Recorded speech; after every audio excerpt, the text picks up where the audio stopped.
My name's Rebecca Schasching. I'm the current president of Govis, and I'm delighted to welcome you to the 5th conference that I've been involved in.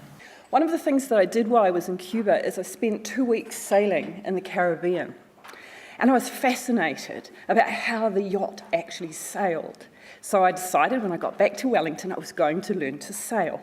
The first thing was charting a course. You really need to know where you're going and how you're going to get there.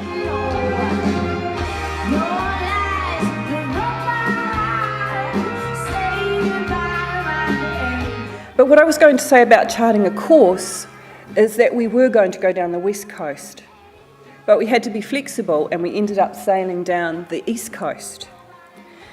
The next thing I know about responsiveness on a yacht, and particularly as it pertains to that last clip, is what's the skipper doing?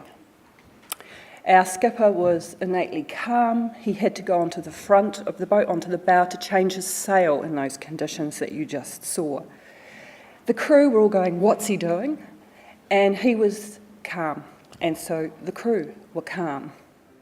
And finally, for me, the most responsive sailing item that I needed while I was on this trip was this.